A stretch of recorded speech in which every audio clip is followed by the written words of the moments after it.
Thank you, Sonia. Greetings, everyone. I'm Purnima, and I'll be the moderator for this session. With us, we have here our esteemed panelist and keynote speaker, Dr. Ronen Habib, who will deliver a session on joyful leadership, applying positive psychology, emotional intelligence, and mindfulness to your life and your work. Mr. Ronen Habib is a speaker, author, and expert in helping leaders, educators, and parents become happier, more resilient, and more connected to their purpose, and more playful. The founder of EQ Schools, he speaks and leads workshops in organizations nationally and abroad. His dynamic keynotes leave audiences laughing, insightful, elevated, and inspired to take action. Early in his career, Mr. Ronen Habib struggled with the high stresses and demands of teaching, even losing touch with why he wanted to be a teacher in the first place. It was so painful that he finally discovered the power of integrating improv, mindfulness, emotional intelligence, positive psychology in his own life as well as at work, and felt called to share this new approach with the world. In the last decade, with EQ Schools, Mr. Ronen Habib has taught and inspired thousands of teachers, principals, superintendents, administrators, business leaders, and parents. Prior to earning his Master's of Education and Teaching credential at Harvard University, he lived in Israel and Belgium. Most importantly, though, Mr. Ronen Habib has a huge heart and loves helping people. We are really grateful to have you here. Purnima, thank you so much for this beautiful intro. I really appreciate that. It's wonderful to be with you all here. It's a real honor. You know, I actually did some work in India, in schools in India, in Mumbai, with the Aryan Podar schools not too long ago, and absolutely loved India and loved my work there. So it's a real honor to be with you. Thanks for being here. And I want you all to know that, you know, my aim with our short time together is threefold. Number one is to give you kind of some practical tools that can really support you in your day-to-day experience at work, and in your leadership capacity, and also very much like give you some ideas and concepts around how we can use positive psychology and apply it in schools, you know, because I think it's so important, especially right now. I also want to give you some tools to support your own well-being and resilience in your personal life in general, and really see how you can use positive psychology to support yourself as a person, as a human being. And lastly, I want to have some fun, y'all. Okay. So even though this is kind of like a lecture style keynote, I really like for them to be interactive as much as possible. And so I believe that in the chat that I'm looking at, I can only see the panelists, and not the audience. Is that true, Purnima? Just to make sure, or can I actually see the attendees or the participants kind of add their thing to the chat?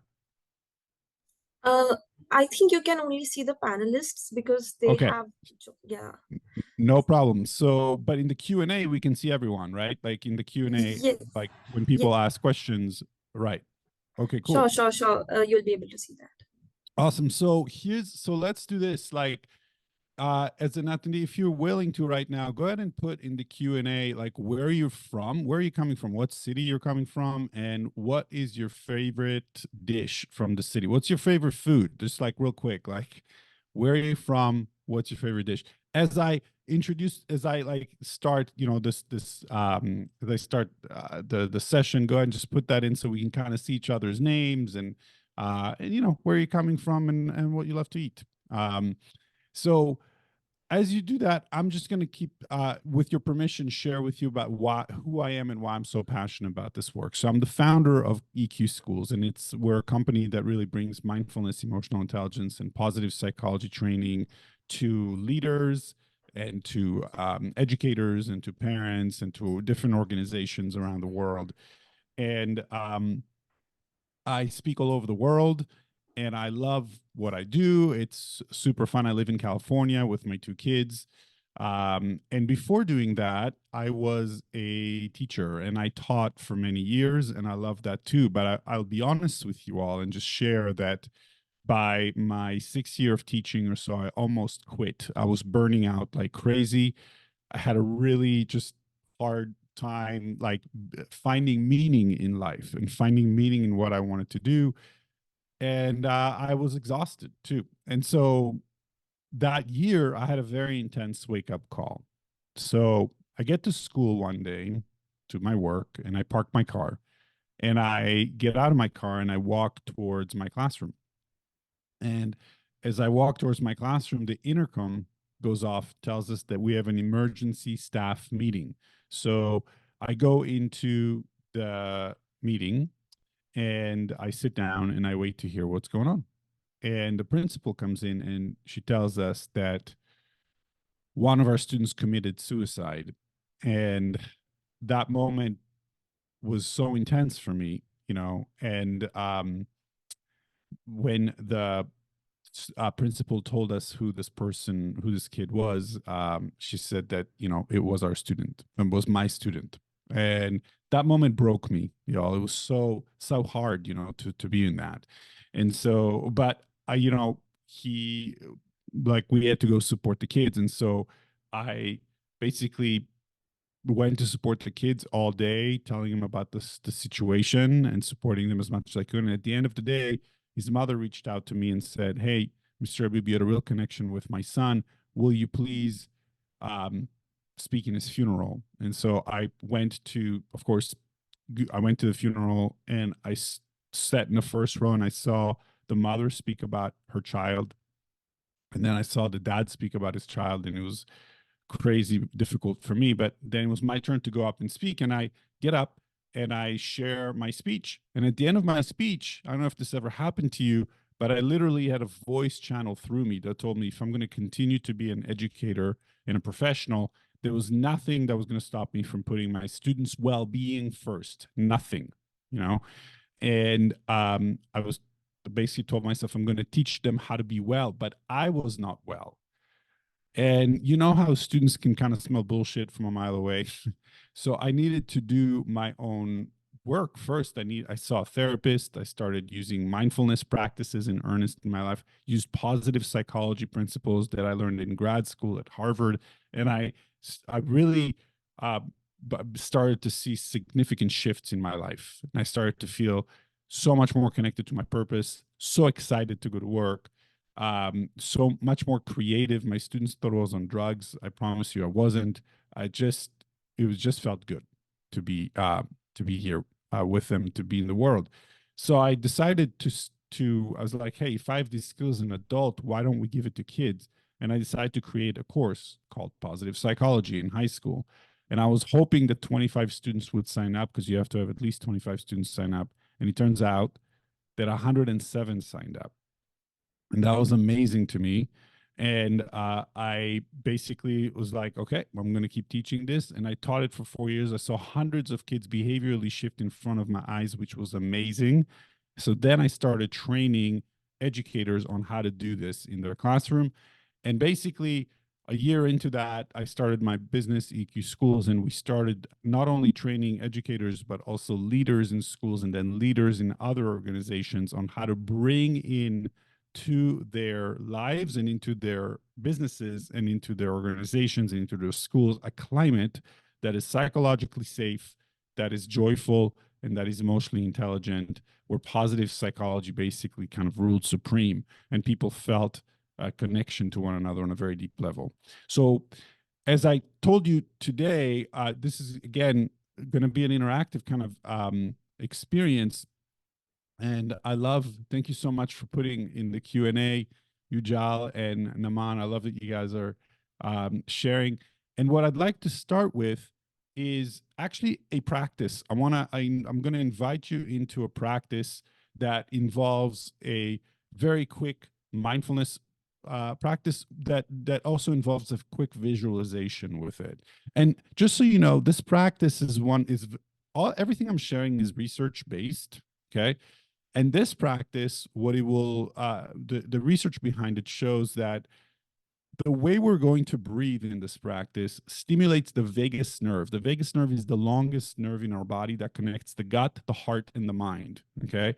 And as soon as you stimulate the vagus nerve, you begin to downregulate your nervous system. And so let's say this evening, for one reason or another, you may feel a little agitated or something, that this practice will immediately allow you to downshift a little bit more and be not only more regulated, but you'll have access to your full intelligence in your body. So here's what I mean by that. Most people think that the brain is the only intelligence center in the body. And it's true that the brain is the most important intelligence center that we have, of course. Okay. However, believe it or not, for a brain to be a brain, basically, for an intelligence center in the body to be a brain, you have to have, neurons, neurotransmitters, and a ganglia. Those are basically the main factors that you have to have. And it turns out that the heart and the gut have those exact things. And so when a person, for example, thinks has to make a gut decision, what are they doing? They're slowing down enough, regulating themselves enough, and allowing neurons to move through the vagus nerve from the gut into the mind to make that decision. They're using all of their intelligence. So we're going to delve into a practice that allows us to regulate, to feel better, to have access to all of our intelligence. And then I'm going to take you through a very quick visualization. So I'm going to invite you to get into something I call it a mindful body posture. And what that is your back is going to be straight, okay? Your hands are going to be on your lap, and your feet are going to both touch the floor if you're able to do that. And ideally, you're not crossing anything. And I'm going to invite you to close your eyes. Now, ladies and gentlemen, if I believe it's like, 6:15 p.m. Your time in India now. If you feel a little too tired right now, please don't close your eyes. You can keep your eyes kind of half open. We don't want to get into a place of, where you fall asleep. Okay. So I'm going to invite you to close your eyes with me. And I'm going to invite you to breathe in and out from your nose. And as you breathe in and out from your nose, I want you to just breathe normally for now. Just take a few breaths that are just normal breaths at your own pace.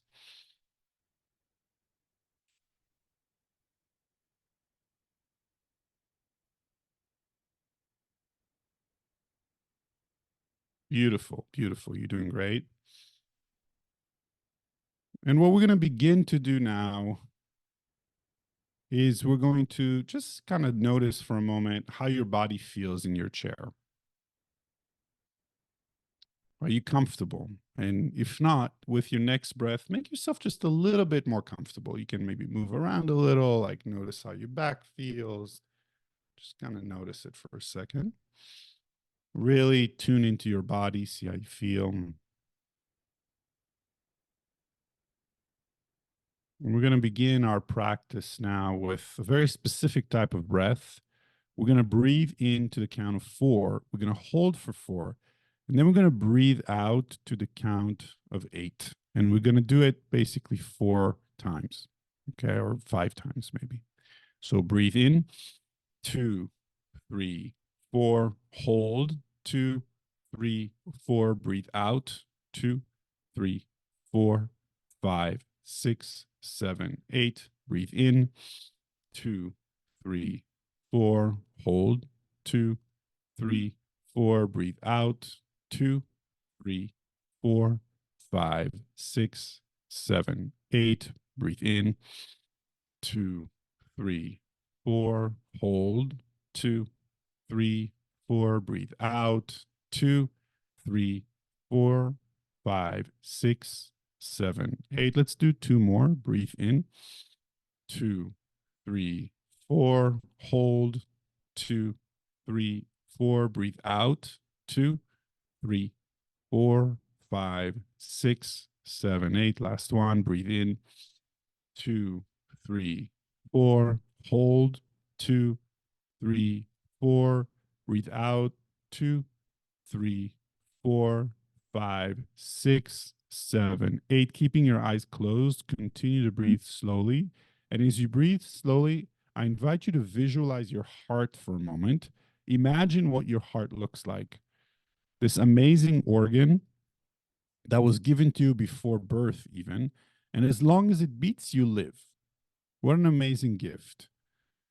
And so, as you take in air right now, as you breathe in, imagine your heart like oxygen going directly into your heart and how that looks like. And as you breathe out, imagine oxygen leaving your heart.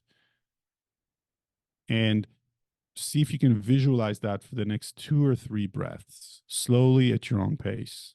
And believe it or not, when we do that, we downregulate even more and we achieve what's called heart coherence state.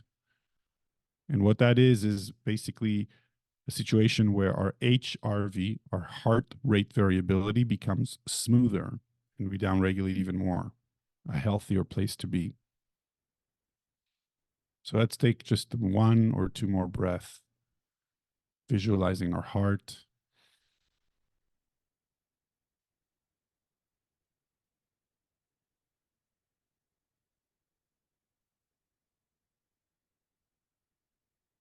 And I'm going to invite you to visualize the face of a child that you love and really take a moment and pick, one child. It could be your child if you have children of your own. It could be a grandchild. If you have grandkids, it could be a niece or a nephew. It could be a student of yours. Just really pick a child and imagine this child is smiling at you. If you have multiple kids of your own, choose your favorite. No, I'm just kidding. It's hard. It's hard to pick. But see if you can pick one child. And as you look into this child's face, imagine they're smiling at you and like see their face vividly. For example, is there a dimple in their cheek? Is there a twinkle in their eye? What do they, sound like when they laugh? Let that beautiful face fill you up with joy. And I have a question for you. As you look into this child's face, what do you wish the most for this child in their life? What do you want the most for them? First word that comes to you, just notice it. What's the first word that comes to you?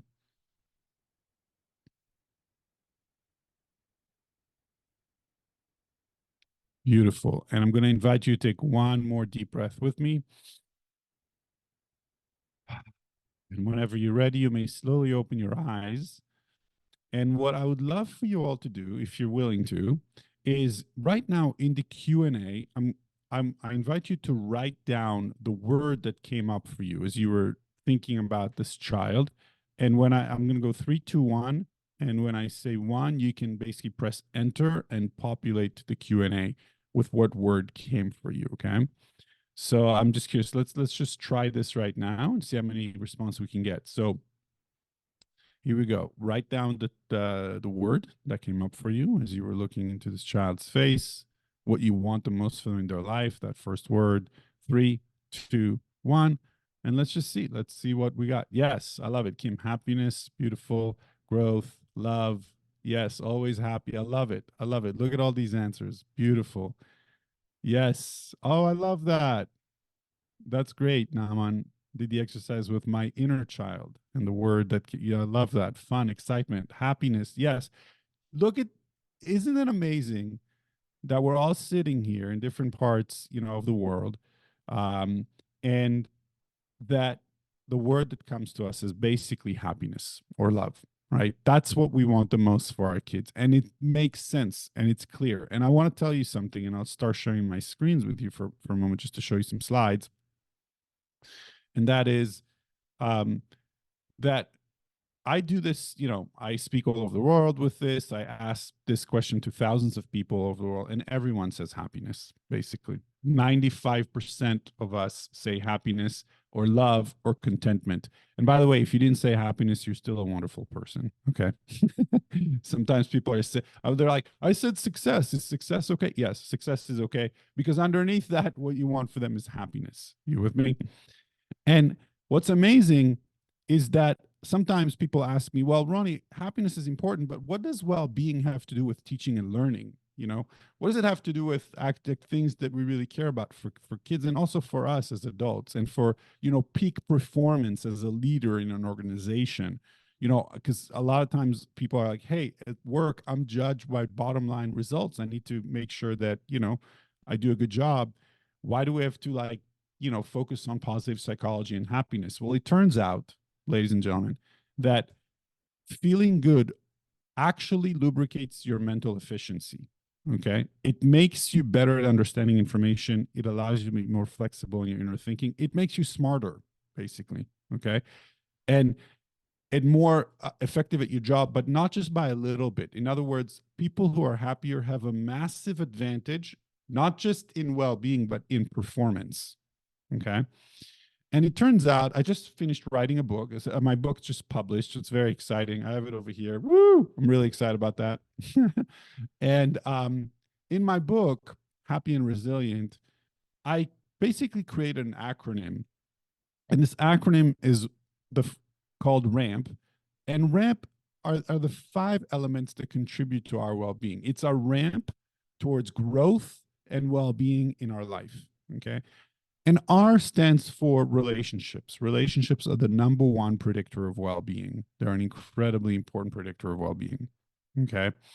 And not any kind of relationship. So specific relationships where you can be vulnerable in, you can be honest in, you can be authentic in, and you can hold space for other people to really show up as themselves in as well.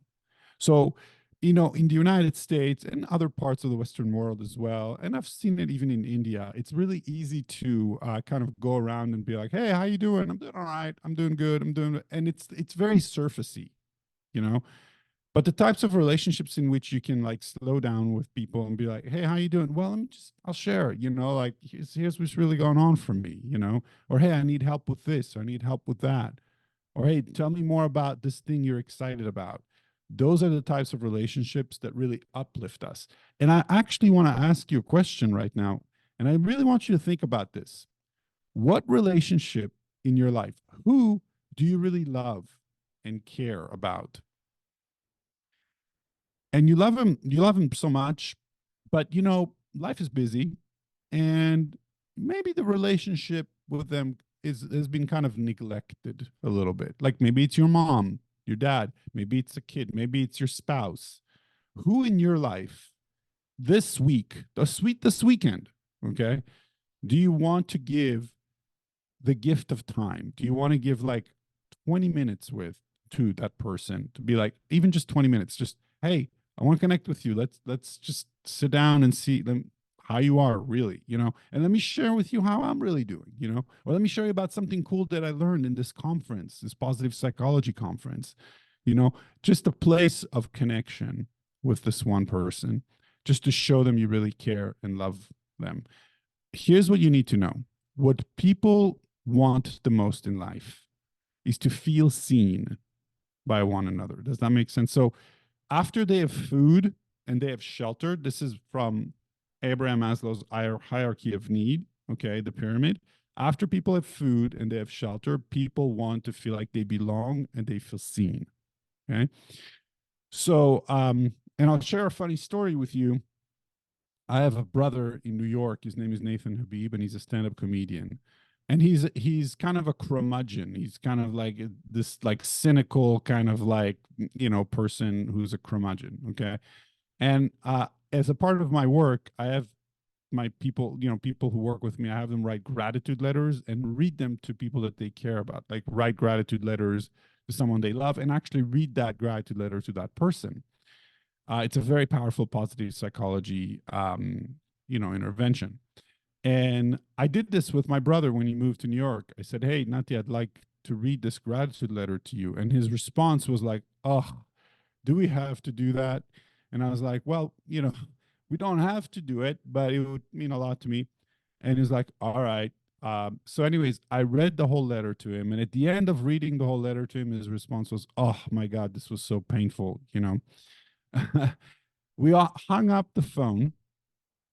And 15 minutes later, I get a text from him saying, hey, Ronnie, thank you so much for reading that to me. Moving to New York has been really hard and I felt lonely. And this reminds me that I'm loved, and I appreciate that.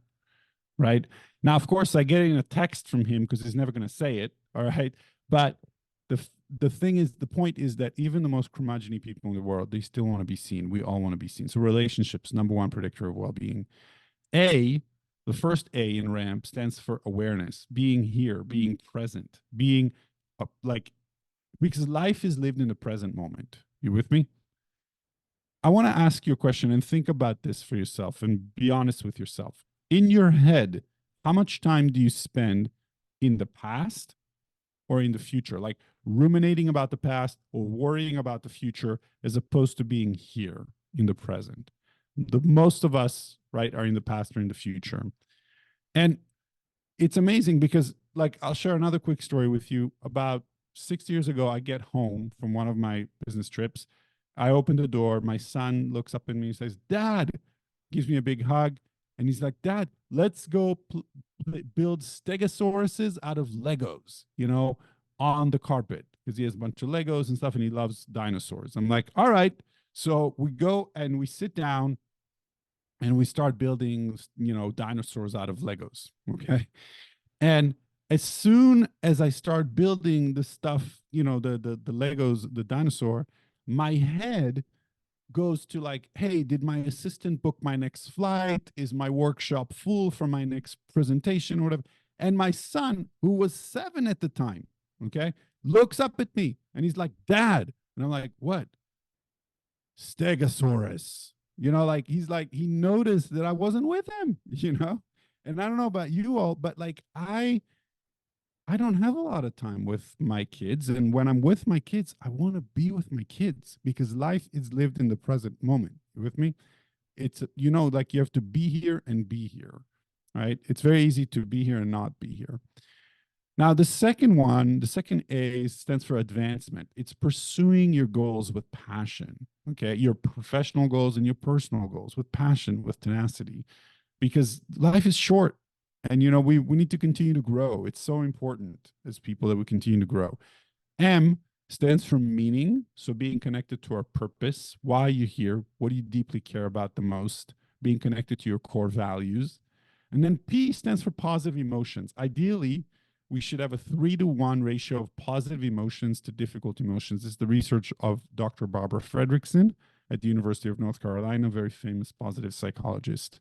And she found basically that, to thrive, we need at least a 3-to-1 ratio of positive emotions to difficult emotions.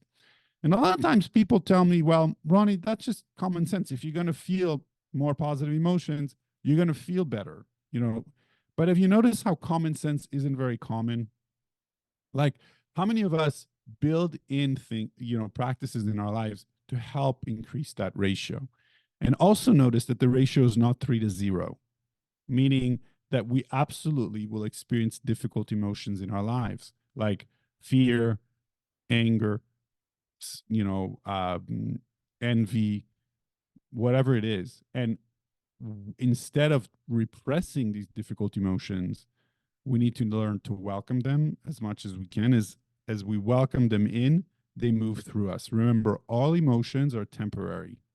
Okay. And so instead of repressing, because whatever you resist persist, what you want to do with difficult emotions is name them. Because as soon as you name something, you begin to tame it. As soon as you're able to notice, "Oh, I'm afraid, I'm scared of this," even just saying it makes you an observer of the emotion as opposed to being wrapped in the emotion, which allows you to downregulate faster. Okay. All right. Now, turns out if you want to experience more RAMP in your life and also with other people, you really want to experience this emotional resonance. And emotional resonance with others is when our limbic system, the limbic brain, meaning the emotional reasoning part of the brain, experiences like a positive connection with another limbic system, with another person. It feels good to be with you. I don't even have to think about it. It feels good to be with you. And how do we get there? Well, there's many different ways. For example, really listening to someone, creating that gift that I was just telling you about, really tuning in to a person that you care about, that creates resonance. Giving someone a hug if they want a hug, okay, that creates resonance. But the fastest way to experience emotional resonance, believe it or not, is through laughter. And one of the fastest ways to do it is to play. So when I come in and do workshops with people and organizations, we play. We do a lot of different games so that people can experience that laughter with one another and that resonance right away. And in my book, there's a ton of different, exercises and activities that can elicit laughter and play and emotional resonance. Now, the reason this is so important is because those activities allow us to feel like we belong. Go ahead and do this with me for a moment, if you will. You can do it in your own room, of course. But if you have your hand up, we'll take the hand and use it basically as a model of the brain. Okay. So this part of your hand, okay, can be considered the brain stem. The brain stem is the part of the brain that allows us to, basically survive and live, all the basic stuff. But I want you to imagine the palm of your hand is the limbic system of your brain, the emotional reasoning of your brain. Okay. And if you put your thumb over it, the thumb can represent the amygdala. The amygdala is the part of the brain that puts us into a fight, flight, or freeze response. Okay. If you create a fist, okay, your fist can represent your neocortex, and the fingertips can represent the prefrontal cortex. Now, we want to be there when we live, when we work, when we love people, okay, because being in our prefrontal cortex allows us to be empathic, allows us to make good decisions, etc. Okay. But when a child or an adult feel like they don't belong, okay, maybe they don't belong in a classroom or they don't belong in a work organization, they don't feel like they belong, and they feel threatened, we flip our lid. Or if we're in let's say we have a disagreement with a loved one at home, we flip our lid, and now we're in fight, flight, or freeze. We work from our emotions, from our amygdala, and it's not a good place to be in order to be, empathic and to be smart about life. And so we need as much as possible to infuse activities in our lives that allow us to bring our lid back down, like the one we started with, the breathing exercise we started with, and also infuse exercises into our work in organizations that allow other people's lid to flip back down. In schools, it's with students. In organizations, with adults. So here's some examples of other things that you could do, especially with students. By the way, if you want more resources, you can go to this link, okay, bit.ly/EQ play. And I'm also happy to send the slides to either Dr. Dugal or whoever needs can send it to the participants. Or you can get the book. Get the book, y'all. It's on Amazon. And I'm not sure if Amazon ships to India. I'm pretty sure. I'm not sure about that, but it's also Barnes and Nobles. Or if you want it and you can't find it online, just shoot me an email and I can make that happen for you all to get the book. So, other ways to infuse emotional resonance in your life: greet students or your coworkers with eye contact. That makes a massive difference because that moment basically tells them, hey, you're a human being in my eyes. You're not just a number. Okay.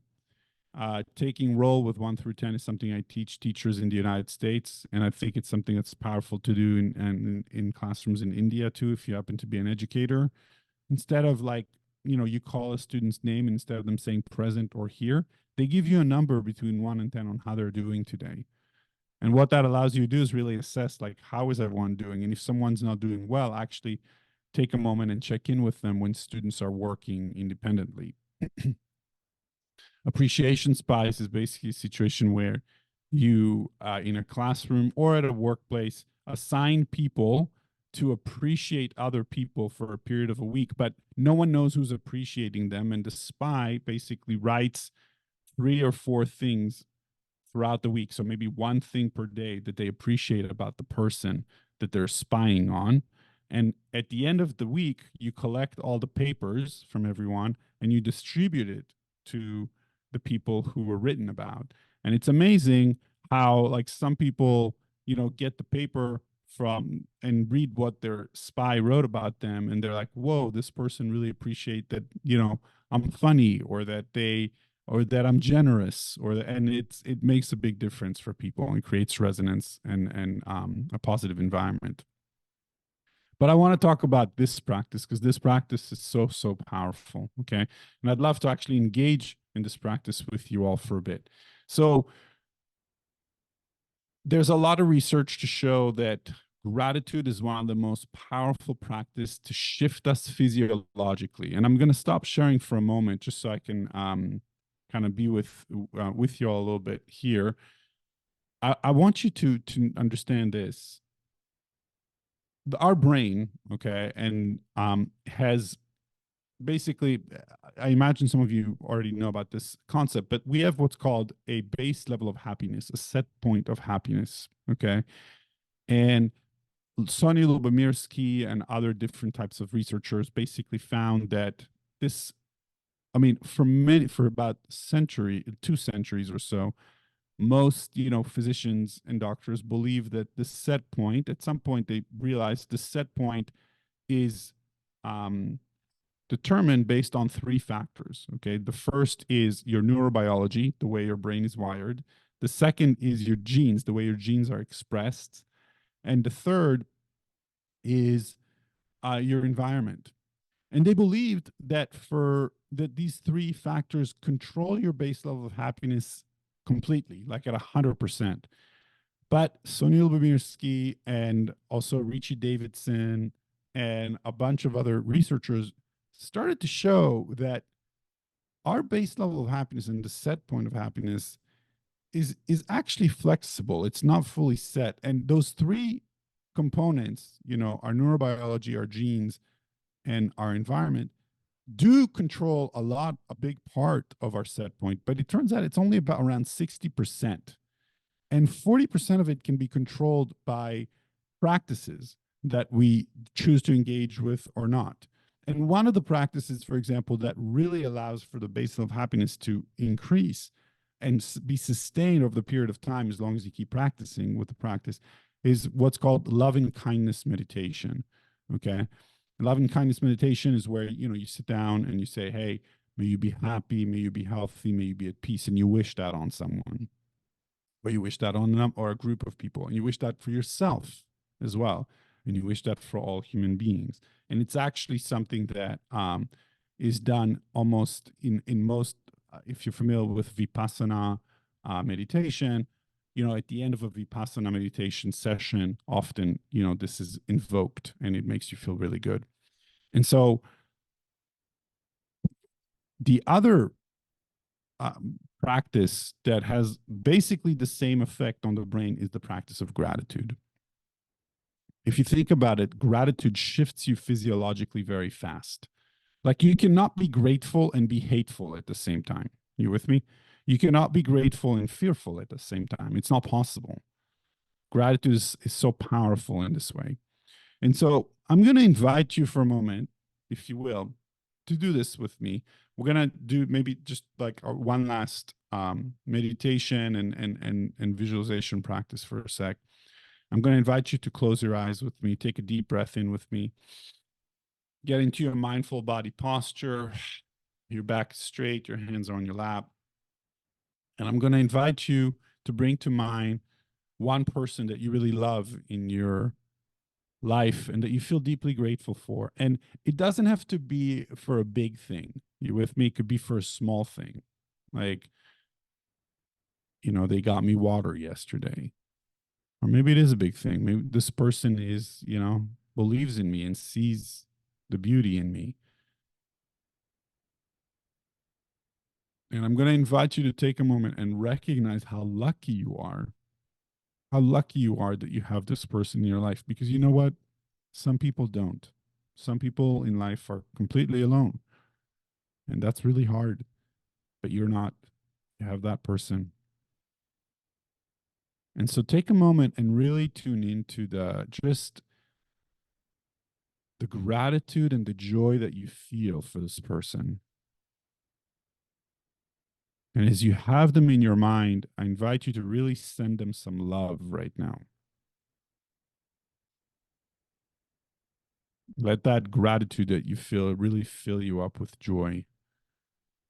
and understand that most of the time we take our people for granted. It's very easy, to take our people for granted.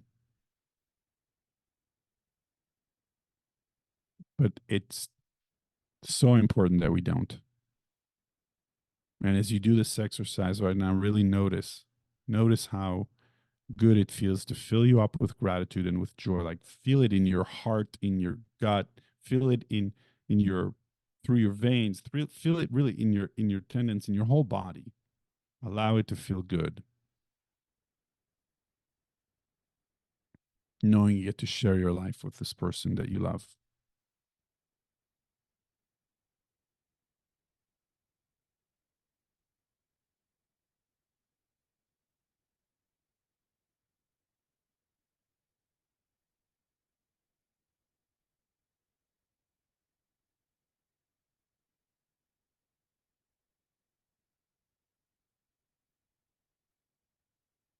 And when you're ready, I'm going to invite you to take one more breath with me. And when you're ready, you may slowly open your eyes. Beautiful. I'm going to show you one more really simple way to infuse emotional resonance in your life and in our lives and in other people's lives. And that is to even just like take a moment and look at a funny clip with someone, look at a funny, like a funny, joyful kind of, YouTube clip, video, whatever. Because remember, emotional resonance starts with laughter, right? It's the fastest way to experience is through laughter. So check this out for a moment and see what comes up for you.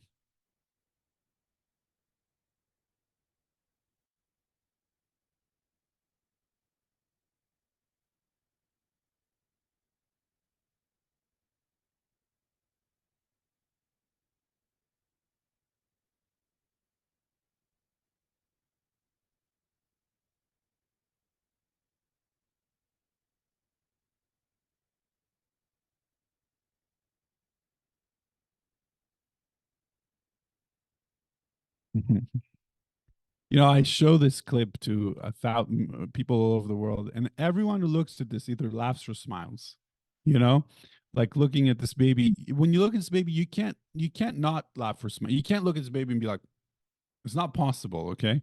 Because we have mirror neurons in our heads, right, that allow us to experience the same emotional experience that the person in front of us is. And when it's such a cute baby, it immediately elicits you with joy. And I love this quote, those things you learn without joy, you will easily forget. It's so important to infuse joy in learning and in schools and in whatever we do, whatever organization we're in. It's such an important part of actually retaining what it is that we want to learn and do together. When we do it joyfully, our work is so much better. Now, here's the thing. All of the practices that we did today, they're all practices that allow us to experience life in the present moment and be more mindful. And in life, you can do things in one or two ways. You can do things mindfully, or you can do things mindlessly. And I don't think there's much in between. You with me? And I think that most of the time we do things mindlessly. And to prove my point to you, I'm going to show you a magic trick right now. You all ready? All right. So I'm going to show you some numbers on a slide, on the next slide. Here's what I'd like for you to do. I'd like for you to add these numbers out loud in your room, in your house, wherever you are right now, with me, okay? I'd like for you to add them out loud with me. Now, at the end, what I want you to do is I want you to put your answer, okay? The answer that you get, I want you to put them in the Q&A right away. So as soon as you have your answer, put it right in, but like right away, okay? So here we go. So we're going to add these numbers out loud together. And at the end, when you get your answer, put it in the Q&A right away. So 1,000, 1,040, 2,040. Again, go ahead and add it out loud with me. 2,070, 3,070, 3,090, 4,090, and go ahead and put whatever answer you have. Yeah, that's right. Go put whatever answer you have in your Q&A right now. Put it into Q&A right now, whatever answer you have. Let's see if I can pull up the Q&A.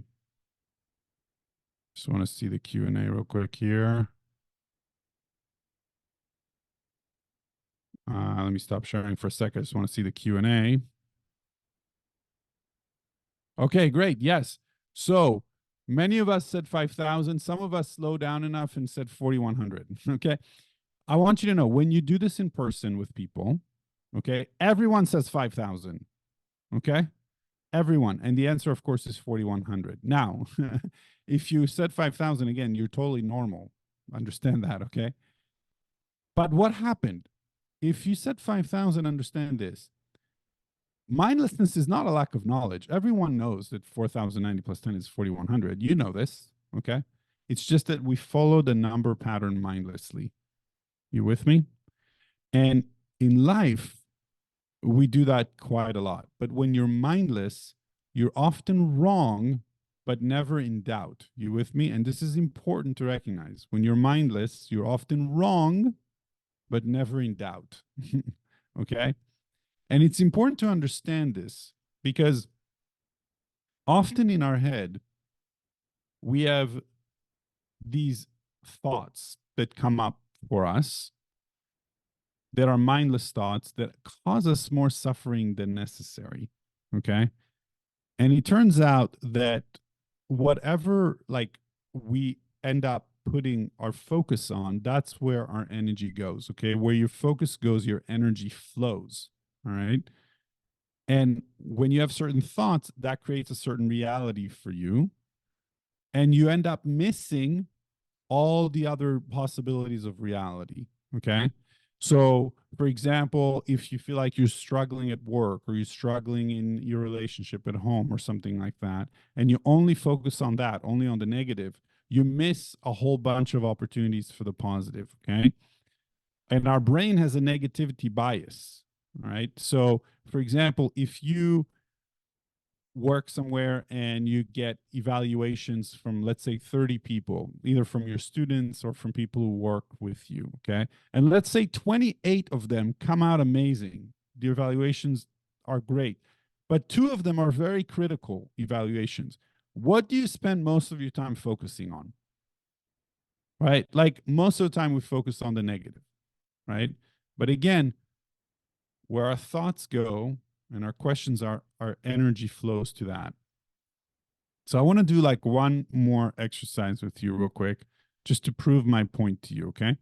So I'm going to show you a picture, and I have a question for you about this picture.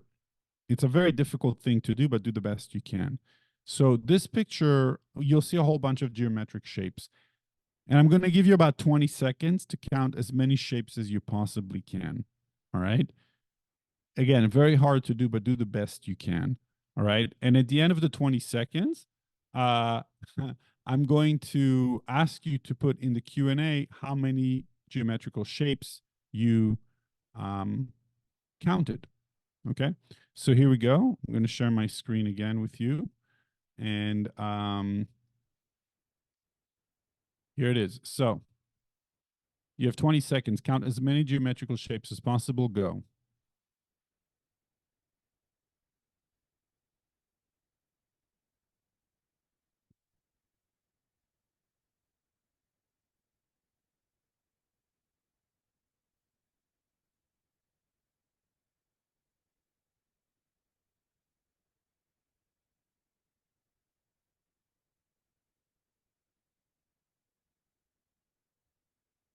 Five more seconds.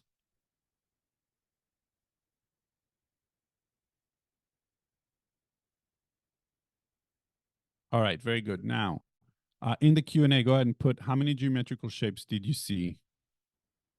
Great. So 5, 9, 15. Great. Okay, awesome. All right, cool. So, you know what? I'm not actually even totally sure how many geometrical shapes there are, but let me ask you another question. My question is, how many kids were on the bus? How many kids were on the bus? Yeah, some of you guys, I know I'm asking you this question. Some of you guys are like, what bus? What are you talking about? Or like kids on the, like, yeah, there was a bus, but I don't know how many kids were on the bus. And it turns out, folks, that there was a big bus right over here in the center, as you can see, and there are 5 kids on the bus. Now, you couldn't see it because your brain was focusing on geometrical shapes, but it was right there in the middle. And that's my point. When I say questions or your thoughts create your reality, they end up focusing you on specific things. You end up missing very, very clear things that are right in front of you. And so, for example, if you continue to focus on, hey, why am I not more successful? You are missing all of your successes and you're missing all of the ways that you can be successful because you're focusing on things that are wrong. And remember this, what's wrong is always available, but so is what's right. You see, what's wrong is always available, but so is what's right. And the reason our brain has a negativity bias, by the way, just so you know, is because we have this thing in our head called the inner critic. Okay. You all know what I'm talking about, I think, right? The inner critic that keeps telling us that we're not enough for one reason or another. I call this inner critic the gremlin, and I have another name for it. I call it the itty bitty shitty committee. All right. And the thing about it is that this voice is simply a voice that distorts our reality and is not accurate. And the more we're able to notice it and realize, hey, I'm not you and I don't have to follow what you're telling me. I can see that you're trying to help me as the inner critic, but I'm just going to give you a hug right now and you're going to go sit in the back of the car because I get to drive this car. And I, instead of beating myself up over not being enough, I'm going to tell myself that I love myself and I'm going to be my best coach because that will allow me to be at my best. And when I'm at my best, I can show up best for other people. And that is a wish that I have for each and every one of you and all the people that you touch in your life. The more we're able to be fully here for ourselves, the more we're able to be fully here for ourselves, the easier it is for us to see what's right, to love ourselves up, and to go about the world in a very empowered, positive, joyful way and affect the change that we want to affect, impact the world in the way that we want to impact the world. And so, ladies and gentlemen, this has been a lot of fun for me. If you want to be in touch with me, you can, scan this QR code. You can also email me, Ron at EQ Schools. I invite you to get the book, Happy and Resilient. You can get the link from our website, eqschools.com. And I wish you an amazing, amazing weekend as well. And I'm happy to see if there's any Q&As that people may have right now for the next couple minutes, just to see if there's any questions. And then we'll wrap it up. Thank you, Mr. Habib, for that very engaging and very insightful talk. I think there were a lot of things that you said which personally struck a chord with me, and especially I think when you spoke about being present when you're with children. I think for me that's something that hit me close to my heart. Nice. So thank you for this, and we'll just give it a couple of minutes to see if there are any questions that pop up in the Q&A section. Sounds good. Thank you so much, Naman. That's means the world to me. Thank you for saying that. Love you right back.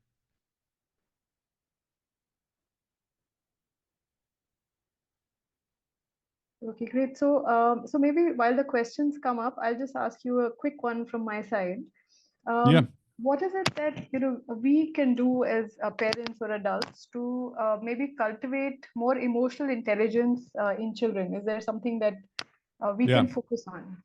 I love it. Yeah, absolutely. So in parenting, I just did a parenting workshop yesterday, actually here in California.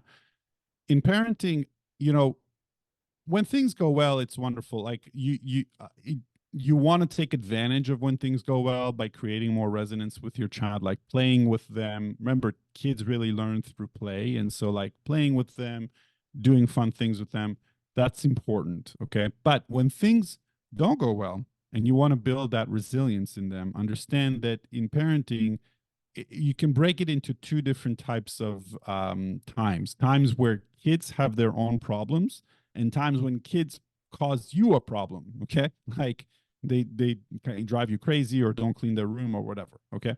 So let's focus for a moment on situations where kids have problems. So for example, they don't have friends at school, or they like they come they don't do well in school or something something like that, in their classes.